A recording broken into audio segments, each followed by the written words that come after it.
नमस्कार, news capital express में आपका स्वागत है। मैं हूं आपके साथ अंकिता। चलिए बढ़ते मुख्य खबर की ओर। मुख्यमंत्री डॉक्टर मोहन यादव ने जन कल्याण पर्व पर शौर्य स्मारक से अहिल्या वाहिनी महिला बाइक रैली को हरी झंडी दिखाकर रवाना किया। इनमें 40 महिला बाइकर पुलिस विभाग से और शेष सम्मिलियन है। मुख्यमंत्री डॉक्टर मोहन यादव ने शौर्य स्मारक से मां तुझे प्रणाम योजना अंतर्गत ग्वालियर चंबल संभाग की 90 युवतियों 2 खेल अकादमियों के साथ भोपाल के आसपास के विशेष दर्शनीय स्थलों के भ्रमण के लिए रवाना किया।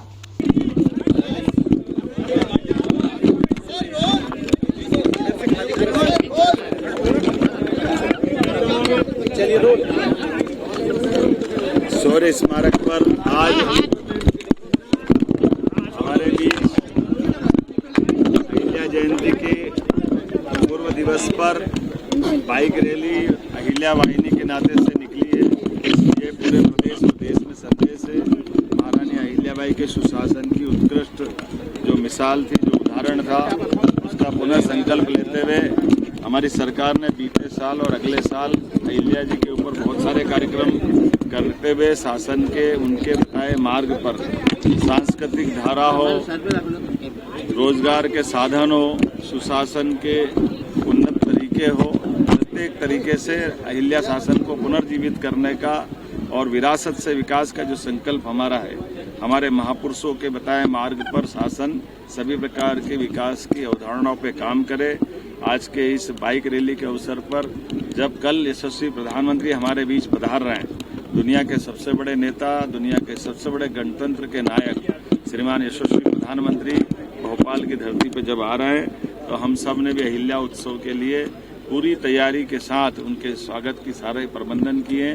और ये रैली जो होने वाली है, खास करके बहनों के लिए, नारी सशक्तिकरण के लिए, बहनों की जिंदगी में सभी प्रकार की सुख सुविधा के साथ साथ वो स्वयं अपना जीवन स्वावलंबी तरीके से जिए, इस संकल्प की पूर्ति के लिए माननीय प्रधानमंत्री जी आ रहे हैं।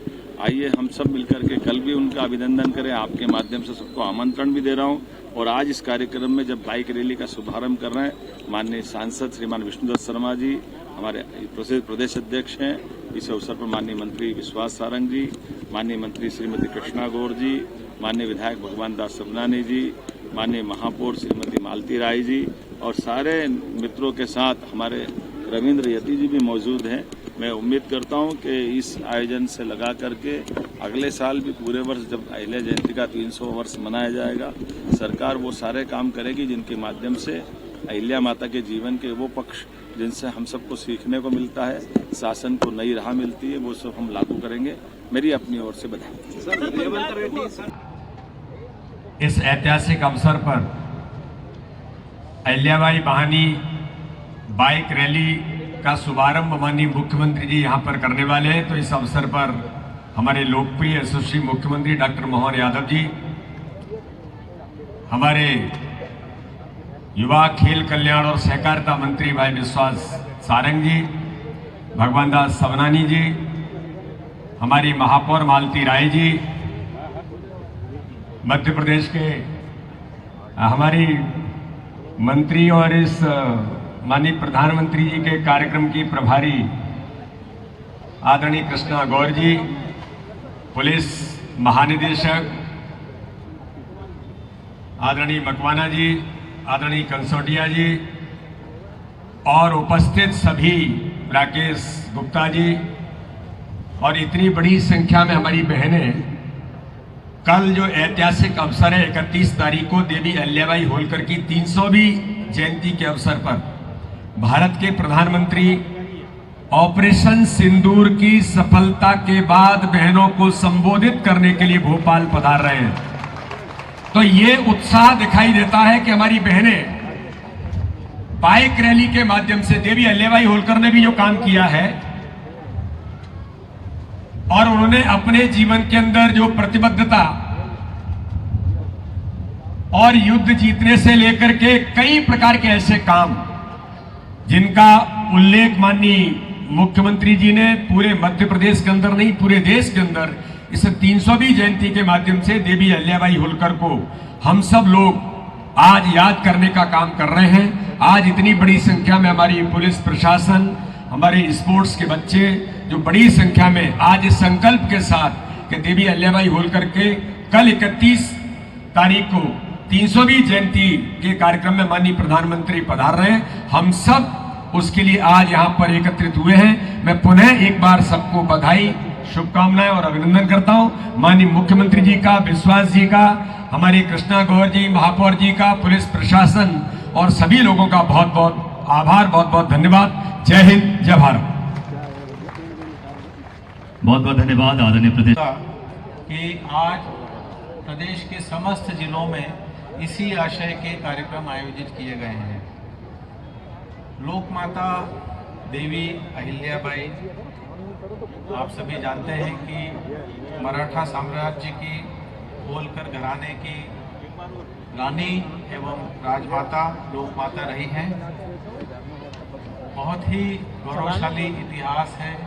मालवा में काफ़ी लंबा साम्राज्य उनका रहा है। 31 मई यानी कल उनका 300वीं जन्मतिथि है। उसी उपलक्ष्य में ये एक सप्ताह के कार्यक्रम प्रदेश शासन द्वारा आयोजित किए गए हैं। कल माननीय प्रधानमंत्री जी भी भोपाल पधार रहे हैं। एक स्टेज सभी के जीवन में आती है जब वो किसी कारण से व्याकुल होता है, कुछ परेशान होता है, किंतु यदि वो अपनी इच्छा शक्ति मजबूत रखे तो स्वाभाविक रूप से बहुत ऊंचाइयां वो हासिल करता है। इसी का ज्वलंत और बहुत बड़ा उदाहरण देवी अहिल्या जी हैं। बहुत ही अल्प आयु में उनका विवाह हुआ था और एक बहुत ही दुखद परिणति हुई कि बहुत यंग एज में ही उनके पति नहीं रहे। बहुत ही दुखद घटना घटित हुई और ऐसे समय पर कुछ समय के लिए देवी अहिल्या जी विचलित हुई थी। एक बार उनके मन में आया, जैसा आप जानते हैं कि पहले एक बहुत ही कुप्रथा जारी थी, सती प्रथा। उस विकट दुखद परिस्थिति में एक बार उनके मन में आया कि वे अपनी जीवन लीला समाप्त कर दें, किंतु उनके परिवारजन, विशेषकर उनके ससुर जी, उन्होंने बेटी की तरह उनको, जब वो बहू बना करके लाए थे, बेटी की तरह उन्होंने लालन पालन किया था। उन्होंने उनको संबल दिया, पूरे परिवारजनों ने सपोर्ट किया और वे पुनः अपनी मजबूत इच्छा शक्ति से खड़ी हुई और फिर उन्हें सैन्य प्रशिक्षण दिया गया। वे बचपन से ही शिव भक्त रही हैं और बहुत प्राचीन मंदिर हमारे जैसे श्री सोमनाथ जी, श्री काशी विश्वनाथ जी, उनका मंदिरों का जीर्णोद्धार उन्होंने कराया। कई घाट, कुएं, बावड़ियाँ, मार्ग, दुर्गम स्थान रहते थे, रोड्स वगैरह नहीं थी, वो उन्होंने बनवाई और महिला सशक्तिकरण, महिला शिक्षा के लिए उन्होंने बहुत मेहनत की और बहुत उन्होंने महिलाओं को आगे बढ़ाया। प्रशासन, न्याय और उनके शौर्य की अनेक गाथाएं, कथाएं और किस्से हैं। महिलाएं आज जो सब उपस्थित हैं और पूरे प्रदेश की हमारी जो महिला शक्ति है, वे उन्हें उनके जीवन से प्रेरणा लेना चाहिए कि किस प्रकार इच्छा शक्ति से उन्होंने कितने अद्वितीय कार्य किए। मध्य प्रदेश पुलिस महिलाओं की सुरक्षा के लिए प्रतिबद्ध है और लगातार प्रयासरत है। कई कार्यक्रम चलाए गए हैं, इसमें सेल्फ डिफेंस भी शामिल है। यहाँ जो बालिकाएं उपस्थित हैं, उनसे एक पुलिस अधिकारी की हैसियत से मेरा अनुरोध है, निवेदन है कि कृपया सोशल मीडिया से आप भ्रमित न हो। ये आपकी स्वयं की जिम्मेदारी है। शासन द्वारा ये जो महोत्सव है ये मनाया जा रहा है और इसमें हम सौभाग्यशाली मानते हैं सर कि पुलिस विभाग और खेल विभाग के सौजन्य से आज का ये कार्यक्रम आयोजित किया गया है। थाना कटारा हिल्स क्षेत्र में पत्रकार के घर हमला करने वाले बदमाशों का पुलिस ने निकाला जुलूस। महिलाओं से बदसलूकी भी की थी। बदमाशों ने शराब पीकर पत्रकार के घर के सामने शराब की बोतल भी फोड़ी थी। बदमाशों ने थाना कटारा हिल्स पुलिस ने त्वरित कार्रवाई करते हुए सभी आरोपियों को पकड़ा, निकाला जुलूस। कल मुझे एसीपी साहब और सीपी साहब का भी फोन आया था और पत्रकार जी हैं संतोष गुप्ता जी, लाहौर में टंकी के पास उनका आवास निवास है।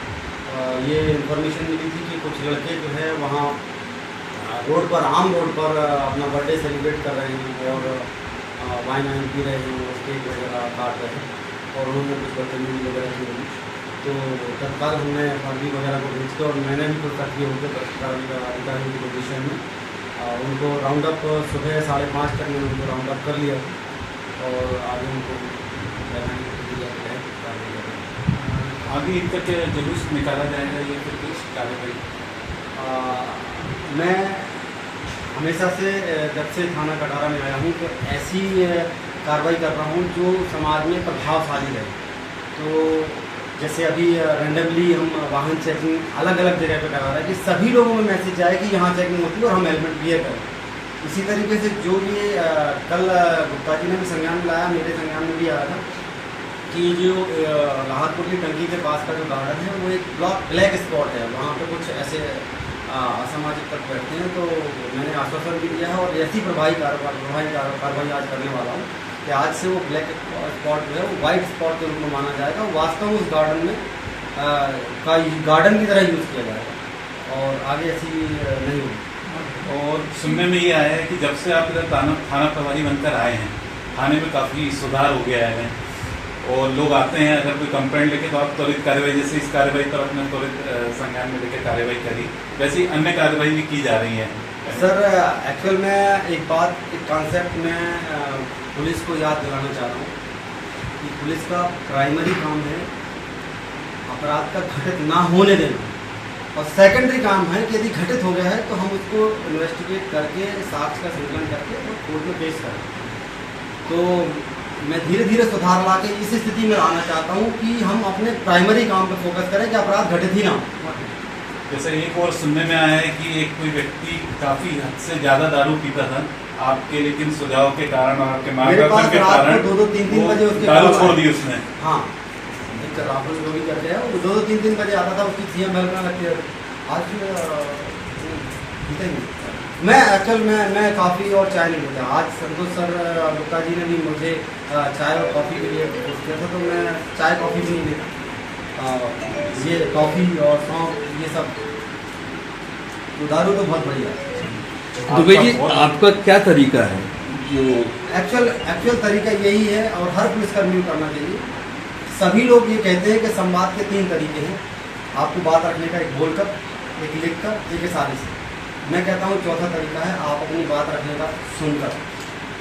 कोई भी पीड़ित आता है आप उसको पहले सुन लोगे तब आप अपनी बात अच्छी से रख पाओगे, अदरवाइज नहीं रख पाओगे। दुबे जी कितने आरोपी पकड़े हैं आपने इस मामले में, पत्रकार वाले मामले में कितने आरोपी पकड़े हैं और उनके नाम क्या हैं और पूर्व में उनके रिकॉर्ड क्या है, आपराधिक रिकॉर्ड क्या है? मैंने 4 आरोपी पकड़े हैं और उसमें से एक चौहान है, संतोष चौहान करते हैं, एक पीयूष तिवारी है और 2 अन्य और।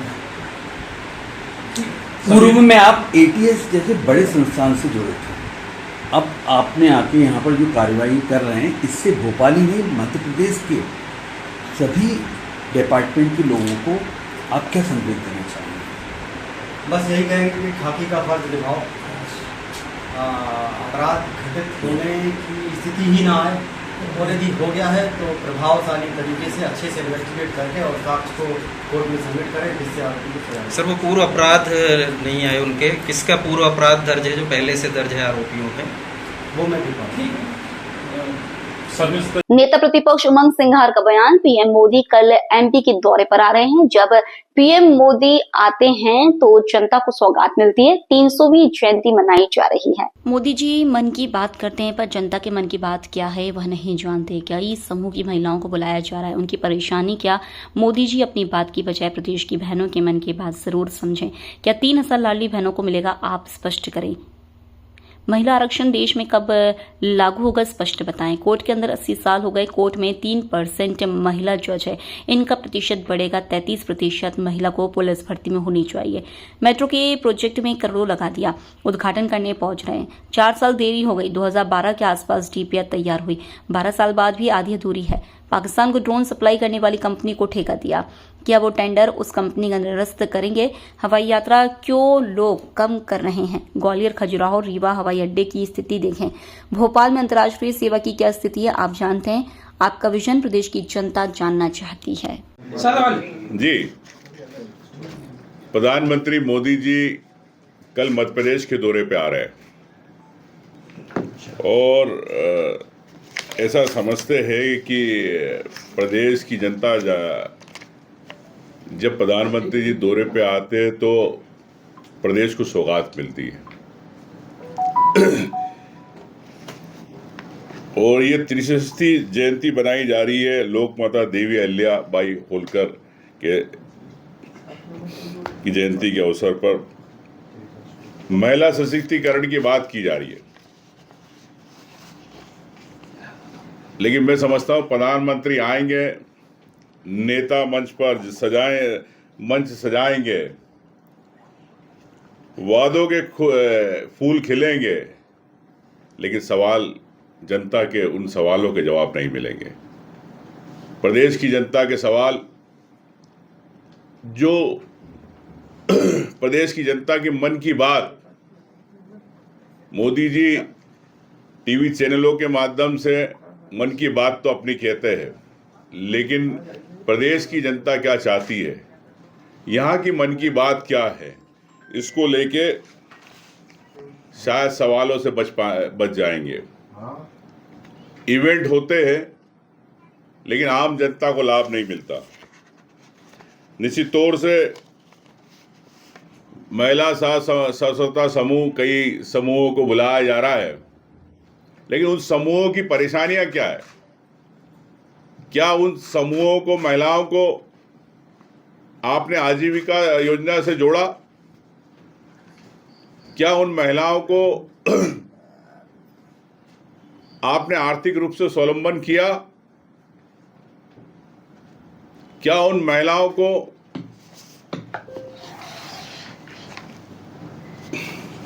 आपने 3,000 रुपए के वादा किया था वो मिला लाडली बहनाओं को?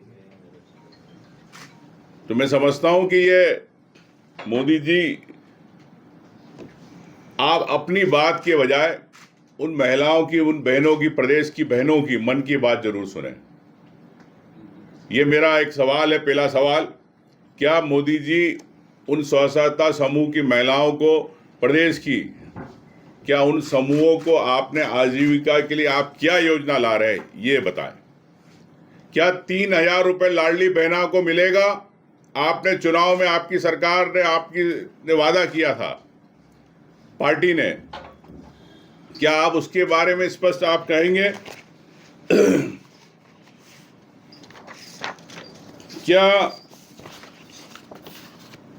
आपने महिला आरक्षण की बात करी,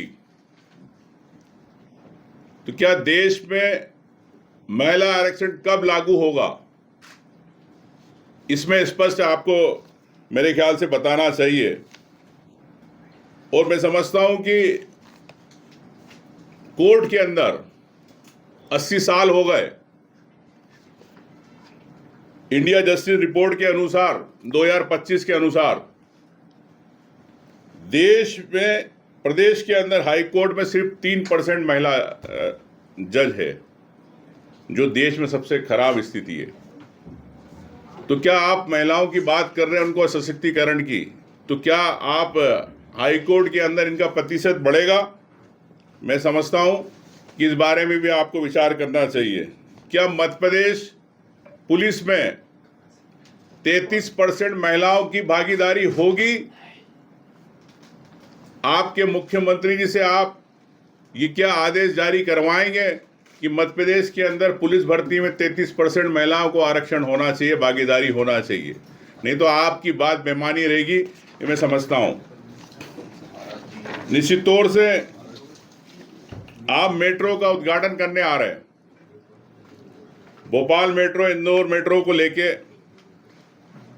जो 4 साल लेट हो गया प्रोजेक्ट, वो करोड़ों का नुकसान हो चुका है। लेकिन मैं समझता हूं कि सरकार को यह भी स्पष्ट करना चाहिए कि जो विदेशी कर्ज आपने एशियन डेवलपमेंट बैंक से लिया था, क्या वो कर्ज कैसे चुकाएगी? क्या जनता पे आप बोझ टैक्स के रूप में चुकाएंगे? क्या मध्य प्रदेश की जनता को मेट्रो का टिकट महंगा होगा? तो ये स्पष्ट होना चाहिए। और मैं समझता हूं कि हरी झंडी दिखाने से नहीं है। अगर आप मेट्रो की सौगात दे रहे तो आम जनता के पैसे की सौगात है। आपने कर्ज आपको चुकाना, आप जनता से टैक्स लेके, तो आप पेट्रोल डीजल सब पे महंगाई पे आप बढ़ाते जा रहे हैं। तो मैं समझता हूं कि 2012 के आसपास इसकी डीपीआर तैयार हुई थी, लेकिन 12 साल बाद भी स्थिति आप समझ सकते हैं आधी अधूरी लाइन का होगा। लेकिन मोदी जी, आप हमारे प्रदेश की बहन सोफिया कुरैशी जिनका अपमान हुआ, क्या आपके आने के पहले क्या जीरो टॉलरेंस की आप बात करते?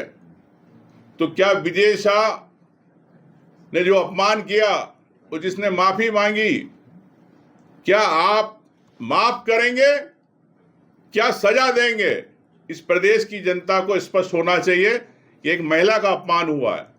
दूसरी बात, आप भ्रष्टाचार की बात करते कि भ्रष्टाचार मुझे पसंद नहीं, जीरो टॉलरेंस की बात करते। प्रदेश में नर्सिंग घोटाला हो गया, आप चुप। परिवहन घोटाला हो गया, मोदी जी और मुख्यमंत्री चुप। तो क्या जीरो टॉलरेंस प्रदेश में होगा? ये भी आपको मोदी जी आपको बताना पड़ेगा प्रदेश की जनता को। किसानों की आय दुगनी की बात करी आपने। मैं समझता हूं नीति आयोग 2016-17 में तय किया गया था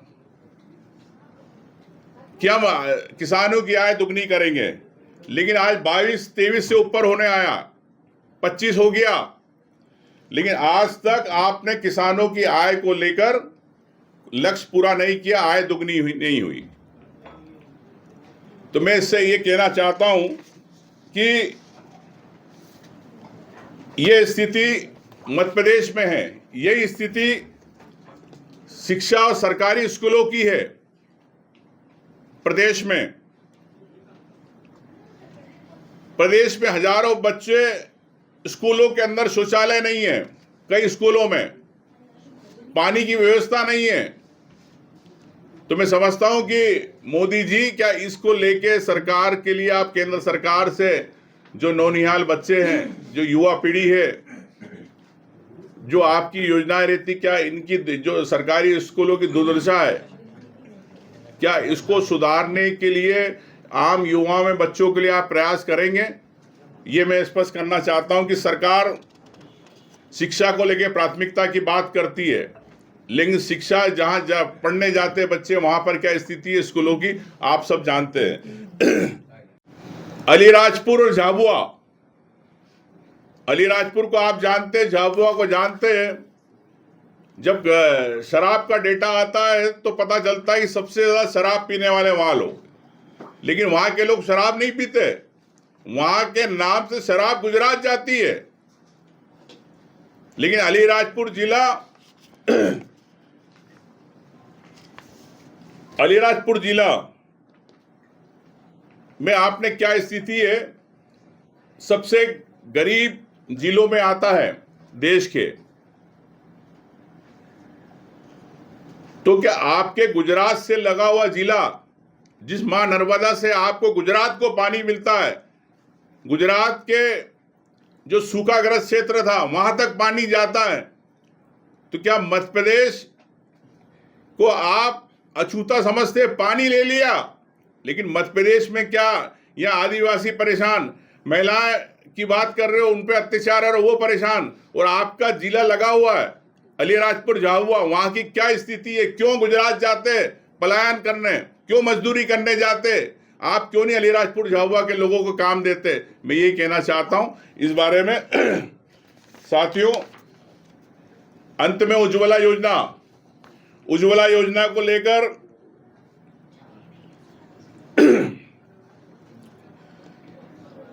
जो आपने शुरुआत की थी 450 रुपये सिलेंडर की, तो क्या मोदी जी आपने चुनाव में वोट तो ले लिए, लेकिन आज वो सिलेंडर की स्थिति ये है कि महिलाओं ने, मैं जब पूछता हूं गांव में कहाँ है सिलेंडर, तो बोले छज्जे पे पड़ा है। तो ये स्थिति है। वो सिलेंडर कब भराएगा, कब 450 रुपये करेंगे महिलाओं के लिए? क्या आप महंगाई कम नहीं कर सकते बहनों के लिए? ये भी आपको स्पष्ट करना चाहिए, ये भी मेरा सवाल है। छोटे व्यापारियों की बात करना चाहूँगा, एमएससी और छोटे व्यापारियों की।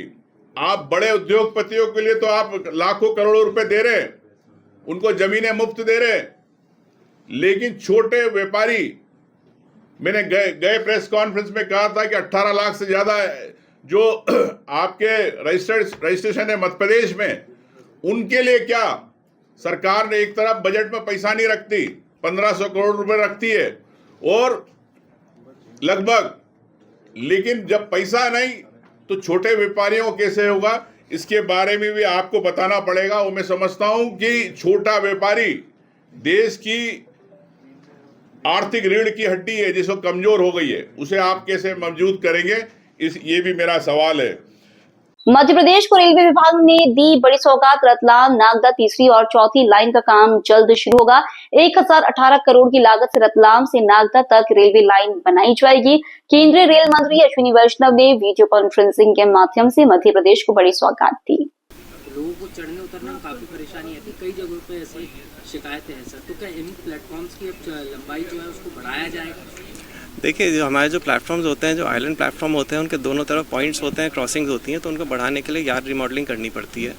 जैसे भोपाल में आप देखेंगे हमारा एक 3, 4, 5 की लेंथ थोड़ी कम है, उसके लिए हमारा वर्क सैंक्शनड है, उसमें यार्ड रिमॉडलिंग सैंक्शनड है। यार्ड रिमॉडलिंग करके हम जब लाइंस का जो पॉइंट एंड क्रॉसिंग को बढ़ाएंगे तो उसी के अनुसार हम लोग प्लेटफॉर्म की लेंथ भी बढ़ा सकते हैं। इसी क्रम में हम बाकी स्टेशन का भी यही प्रयास है कि हम उनका प्लेटफॉर्म लेंथ बढ़ा सकें। इस बारे में हमारा निशातपुरा रेलवे स्टेशन आपने देखा होगा तैयार है, हम लोग निर्देश का इंतजार कर रहे हैं, जैसे निर्देश मिलेंगे हम चालू करने की अवस्था में हैं। देखिए, हमारा यहाँ पे जो अमृत स्टेशन चल रहा है उसमें हम यात्री सुख सुविधाओं को बढ़ा रहे हैं। इसमें हम ये भी प्रयास कर रहे हैं कि हमारे नए वेटिंग रूम बने, जनरल वेटिंग रूम बने, स्लीपर क्लास और अपर क्लास। साथ ही साथ हमारा जो प्लेटफॉर्म है उसका हम उसकी विड्थ भी बढ़ा रहे हैं, चौड़ाई भी बढ़ा रहे हैं, और वहाँ पे बेंच वगैरह का प्रावधान भी हम करेंगे। साथ ही साथ हम टॉयलेट्स का भी प्रावधान कर रहे हैं, जिससे यात्रियों को कोई असुविधा न हो। सर, कई ट्रेन की लंबाई अब ज़्यादा हो गई है। नहीं, ये जितने अमृत स्टेशन हैं वहाँ पे हो रहे हैं। भोपाल में भी हम लोग बेंच बढ़ाएंगे और हम लोग उसमें सेकंड एंट्री के लिए भी हमें अलग से वर्क मिला है इस समय, क्योंकि यहाँ पे लगभग 10 करोड़ का एक्स्ट्रा वर्क मिला है सेकंड एंट्री के लिए, तो उसमें भी हम प्रयास करेंगे कि सेकंड एंट्री पे भी हम यात्री सुविधा में इजाफा करें।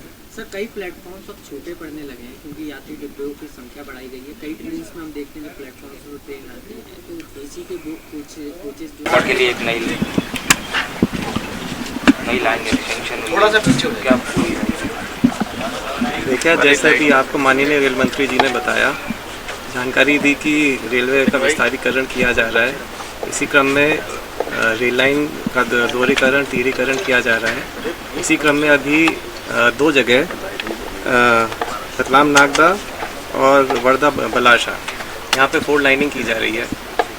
रतलाम नागदा हमारा भोपाल से कनेक्टिविटी रखता है और बलाशा में हमारी जो इटारसी के थ्रू ट्रेन आती हैं वो बलाशा तक जाती हैं।